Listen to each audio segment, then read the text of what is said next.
My boyfriend is guilt-tripping me into moving in with him, despite knowing my cat is dying, and wants me to pick him over my cat to prove I care about this relationship. Posted by you/catthrowaway1235. I, 24F, have been dating my boyfriend, 26M, for a little over a year now, and he really wants me to move in with him. There's just one problem, and it's my cat. My cat is 16 and dying. The vet says it would be unwise to expect him to live beyond 6 months. I've had this cat since I was a child, he's been there for me through everything. There are a few reasons I don't want to move.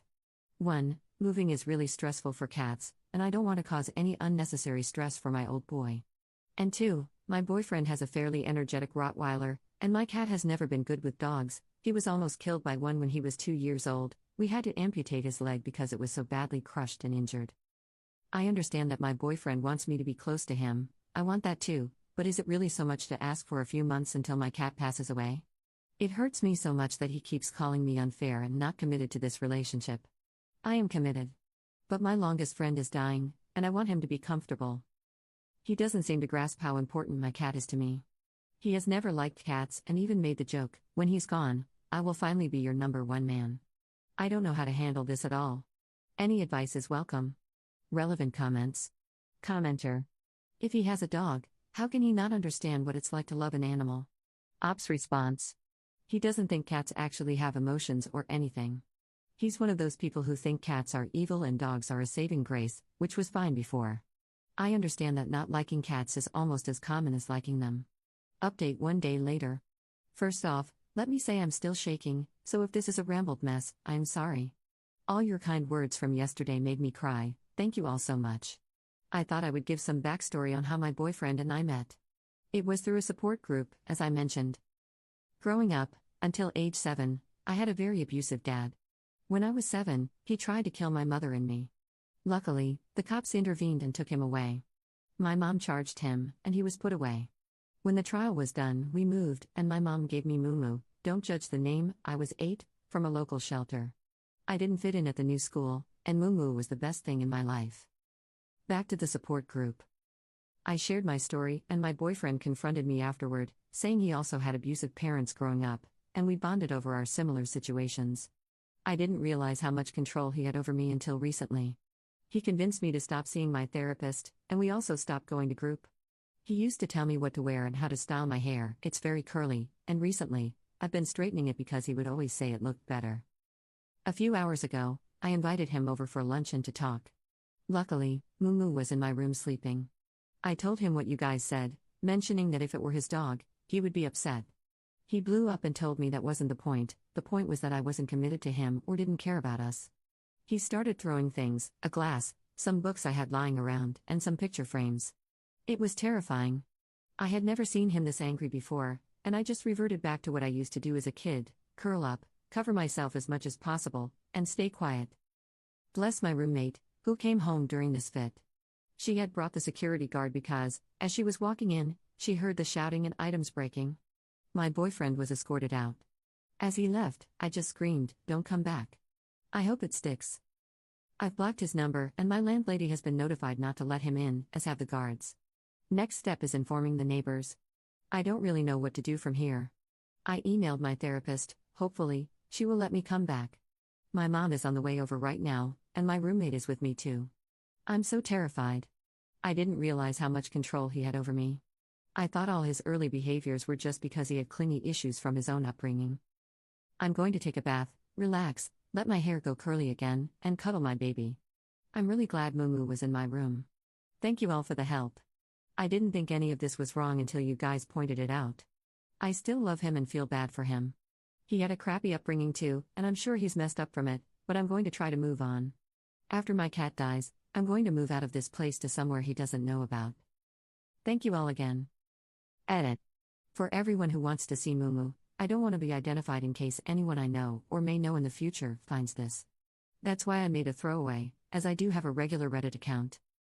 Imagine this, a pretty big tomcat, mainly white with 3 huge black spots on his back, leg, and the side of his head. Mine is the back right leg, and yellow eyes. 8-year-old me thought he looked like a cow, and cows moo, hence the name Mumu. He's pretty derpy, but he's mine. Relevant comments. Commenter. I'm pretty sure this comment will get lost among the others, but maybe you'll see it, and I think you need all the support right now, no matter how small. I'm sure it's hard to let him go, and you still love him. It's not like you can fall out of love in a matter of seconds. But please, please stay strong and don't take him back under any circumstances. I'm sure you already know this, as you seem like an extremely bright and sensible lady, but maybe you need to read this in a weaker moment.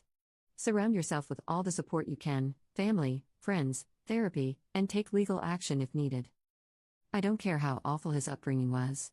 It might be a reason for his behavior, but it is never an excuse. Don't let history repeat itself. Take care, and cuddle your buddy. Ops response. Thank you. My mom got here a while ago, and she said the same thing, don't end up like she did. It's scary how I almost went into the same cycle. I love him, but some of the things he screamed at me, I hate that cat, I'll kill him, among others, scared me. I could never expose my cat to that. I won't go back to someone who would hurt something so close to me. Second update 6 years 7 months later. Hi everyone, this is kind of crazy. I was on my regular Reddit account, I am an avid follower of this subreddit, when I saw my own post on here. I thought I would give some updates. Mumu died around 4 months after this post.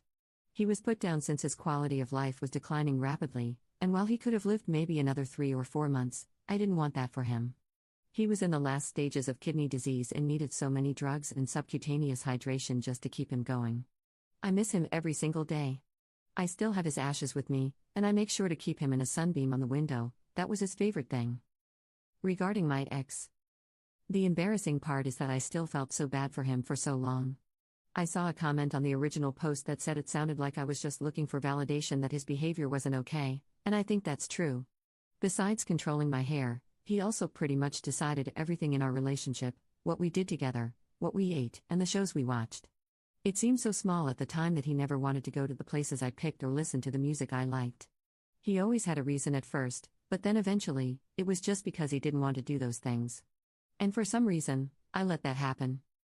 I did try to go back to that therapist and the group, but even after I told her and them what happened, I felt unsafe being there. For the first few months, he would stake out my apartment, and I couldn't trust that he wasn't also following me to therapy. Maybe stake out isn't the right word, but he would leave letters, packages, and other things outside my building, so I knew he was there. He could be there at any time. The cops were not helpful since he never made himself known to me, although my roommate swears she saw him a couple of times across the street. They basically just told me to be careful. My therapist and I moved to phone calls for a while. I don't know if this will surprise anyone, but it turns out my ex-boyfriend was into no sugar. A lot of our fights, looking back, I now think he was high for at least some of them, especially the last blow-up. He ended up getting into a fight with some guys at a bar, and he was messed up when he got booked. This was probably about a month or so after Mumu died. I broke my lease, which my roommate, who I'm still friends with, was really nice about. I moved back in with my mom, who lives in a different town, for a few months before finding another job just one town over from her. This was her suggestion. She wanted to keep an eye on me and make sure I didn't let him back into my life. She was, and still is, my rock. He got out after only a few months for good behavior, and while he didn't know where I lived, I am extremely thankful for my mom. There were times when I'd hear that his experience had changed him, through people I knew, and I would think, maybe he has changed. I was so lonely without Mumu. My mom shut those thoughts down every time. She would ask me things like, even if you go back, what then? You get married and have kids? Do you think he would be a good father? It was sobering to think of what I experienced as a child being repeated. Eventually, I steeled myself with the help of a new therapist, recommended by my old one, and worked a lot on my self-confidence, on what I deserve. When COVID hit, I had a lot of time to break down parts of my life I hadn't before. I've tried being in relationships since, but there was always this underlying feeling of stress in each one. About 2 years ago, I realized that I think I'm asexual. Sex was always so uncomfortable for me. Even when it was physically enjoyable, I never really wanted the act. I just assumed this was trauma and a fear of intimacy. That's what most people and therapists had told me. I am currently in a relationship with a lovely person, and we are both asexual. We do kiss, but we rarely ever move beyond that. With them, there is no expectation for more. They also come from a less than happy childhood. They were in the foster system, but that isn't my story to share, so I won't. Just know that I am happy. We have been together for a year, and they are so considerate and kind.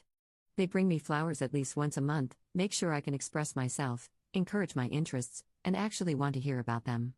Most of all, they love my curly hair, and they love cats. I never adopted another cat after Mumu.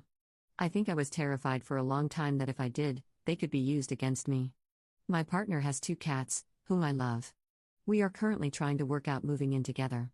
My place has a better location, but theirs is larger. We've decided to try and find a completely new place together that we can both agree on, but the process for rentals right now is horrid. There have been 2 places so far that we applied to and didn't get. Anyway, my life is going great. I still have lots of trauma that I live with, but I know I can get back up when I fall. I have people I love who also love me.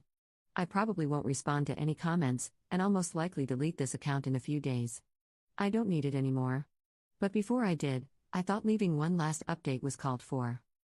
Thank you for all your kind words and for helping me find the confidence to get out of that relationship. Much love to everyone.